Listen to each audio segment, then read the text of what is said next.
Stock market को समझना है तो इन्वेस्टर्स की साइकोलॉजी को समझना बहुत जरूरी है, और साइकोलॉजी समझने के लिए हमें law of demand and supply पता होना चाहिए। तो देखिए, डिमांड जैसे जैसे बढ़ती है शेयर्स की, वैसे वैसे उसकी प्राइसेस भी बढ़ते जाती है, और जैसे ही सप्लाई बढ़ते जाती है शेयर्स की, तो वैसे ही प्राइस रिड्यूस होते जाती है। कब डिमांड ज्यादा है, कब सप्लाई ज्यादा है, अगर ये हमें पता करना है तो हमें यूज करना पड़ेगा चार्ट एनालिसिस। दो कंपोनेंट बहुत इंपॉर्टेंट होते हैं, एक होता है प्राइस, दूसरा होता है वॉल्यूम। तो देखिए, प्राइस का जो कंसेप्ट था वो हमने लास्ट वीडियो में चारों स्टेजेस समझते हुए क्लियर किया था, जो कि था डेली टाइम फ्रेम पे। और वो जो वीडियो है, अगर आपने नहीं देखा है तो अभी जाके पहले आप उसको देखिए, फिर आप इसको कंटिन्यू करना। इसकी लिंक आई बटन पे है और डिस्क्रिप्शन पे भी दी गई। आज हम क्लियर करने वाले हैं वॉल्यूम को। तो हम डिमांड और सप्लाई को थोड़ा एक ब्रॉडर पर्सपेक्टिव में देखना चाहते हैं। तो ब्रॉडर पर्सपेक्टिव में देखने के लिए हम डेली टाइम फ्रेम की जगह वीकली टाइम फ्रेम का यूज करेंगे। अब वीकली टाइम फ्रेम में क्या हो जाएगा, सबसे पहले प्राइसेस में क्या क्या चेंजेस आ जाएंगे वो हम देखते हैं। 1 डे की एक बार होती है, बन जाएगी पर वीक की। तो एक वीक की एक बार होने से ये होगा ये कि 5 डेज का एक वीक होता है स्टॉक मार्केट, बाकी हॉलीडे रहते हैं। तो 5 डेज का मिला के एक वीक का एक बार बन जाएगा। अब नेक्स्ट वीक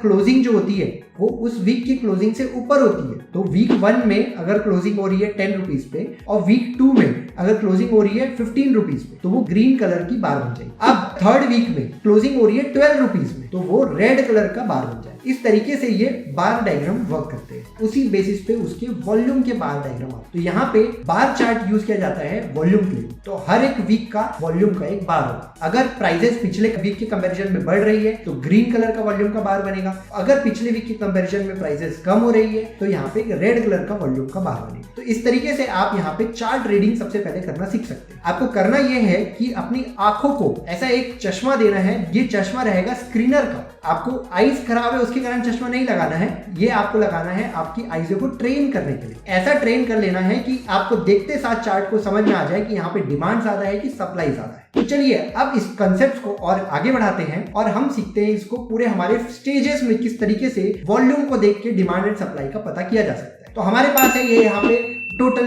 4 स्टेजेस। पहला स्टेज है कंसोलिडेशन का, सेकंड स्टेज है एक्यूमुलेशन का जो कि अप ट्रेंड है, थर्ड स्टेज है हमारा डिस्ट्रीब्यूशन का, और फोर्थ स्टेज है हमारा डिक्लाइनिंग का, कैपिचुलेशन। तो इस तरीके से हमारे पास ये 4 स्टेजेस है। तो अब इसमें वॉल्यूम किस तरीके से रहते हैं वो हम देखते हैं। पहला जो स्टेज है कंसोलिडेशन का, तो वहां पे वॉल्यूम जो है वो बिलो एवरेज रहते हैं। तो एवरेज को कंप्यूट करने के लिए हम यहाँ पे भी यूज कर सकते हैं मूविंग एवरेजेस का। अब ये मूविंग एवरेज क्या है, तो मूविंग एवरेज हमने लास्ट क्लास में सीखा था, जहां पे हमने उसका फॉर्मूला देखा था कि अगर हम 50 डेज का मूविंग एवरेज निकाल रहे हैं तो डेली क्लोजिंग का हम डिवाइड बाय 50 कर देते हैं। ये था प्राइस के लिए। तो वैसे ही अब यहाँ पे हम जब वीकली में आ गए हैं तो वीकली में क्या होगा, वो 50 डेज डिवाइड बाय 5 हो जाए, क्योंकि 5 डेज का एक वीक होता है। तो वो डिवाइड बाय 5 होते ही ये होगा ये कि वो बन जाएगा 10 वीक मूविंग एवरेज। और वैसे ही हमने लाइन से देखा था कि ये जो 10 वीक मूविंग एवरेज था ये ग्रीन लाइन थी। उसके बाद हमारे 150 डे मूविंग एवरेज था, तो 150 डे मूविंग एवरेज बन जाएगा 30 वीक मूविंग एवरेज जो कि हमारी येलो लाइन थी। उसके बाद हमने लास्ट देखा था 200 डे मूविंग एवरेज जो कि रेड लाइन थी, वो अब हमारी बन जाएगी 40 वीक मूविंग एवरेज। तो इस तरीके से यहाँ पे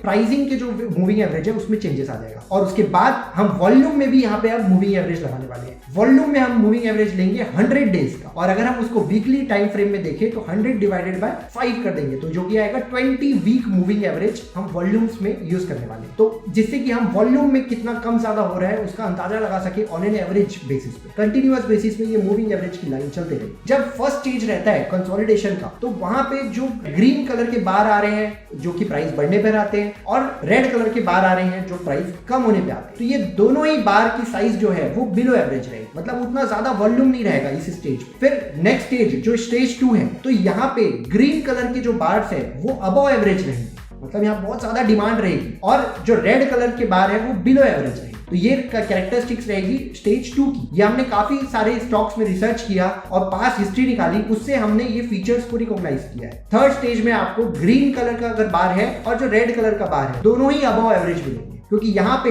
बहुत ज्यादा बुल्स और बियर्स में फाइटिंग चलती रहती है, मतलब डिमांड और सप्लाई का गेम बहुत ही हाई लेवल पे चलता रहता है क्योंकि वो टॉप पोजीशन पे। अब उसके बाद फोर्थ स्टेज पे आते हैं। फोर्थ स्टेज में होता ये है कि जो सप्लाई का बार है जो कि है रेड कलर का, वो अबव एवरेज रहता है, और ग्रीन वाला जो बार है वो बिलो एवरेज रहता है। तो ये केस बताता है हमारा डिक्लाइनिंग फेज। ऐसे ही पैटर्न्स आपको सारे स्टॉक्स में देखने को मिलेंगे इन सारे स्टेजेस में। तो हमें किस पे फोकस करना है? हमें फोकस करना है स्टेज 2 में। तो स्टेज 2 की कैरेक्टरिस्टिक्स क्या है? जैसे जैसे बार्स यहाँ पे इंक्रीज हो रहे हैं, मतलब ग्रीन बार्स अगर आते जा रहे हैं, प्राइस के ग्रीन बार्स आ रहे हैं और वॉल्यूम के भी ग्रीन बार्स अबव एवरेज आते जा रहे हैं। और जैसे ही यहाँ पे पुल बैक आता है, पुल बैक आना मतलब जैसे ही प्राइसेस कुछ कम होती है तो प्राइस जैसी कम होती है तो रेड बार बनेगा, तो जैसे ही रेड बार बनना चालू होता है तो अचानक से बिलो एवरेज वॉल्यूम आने लग जाते हैं। ये जो कैरेक्टरिस्टिक्स है ये है हमारे स्टेज 2 स्टॉक की, और हमें इसी पे ही फोकस करना है। तो ये सारी एनालिसिस हमने आप लोगों के लिए प्रोवाइड करी है हमारी वेबसाइट prokhata.com पे। वहां पे जाके आप ये स्टेज 2 की लिस्ट आप वहां पे देख सकते हैं और आप उसमें फाइंड कर सकते हैं कि ये कौन से स्टॉक्स है जिसकी डिमांड बहुत ज्यादा है और जिसकी सप्लाई बहुत कम है, तो उन्हीं के चांसेस ज्यादा है कि प्राइसेस बढ़ने की, और उसी से आपको काफी प्रॉफिट हो सकता है। तो ये था हमारा कंप्लीट कवरेज, कैसे हम डिमांडेड स्टॉक्स को पहचानें। पहले वीडियो में हमने देखा था कि ओनली बाय ट्रेंडिंग स्टॉक्स,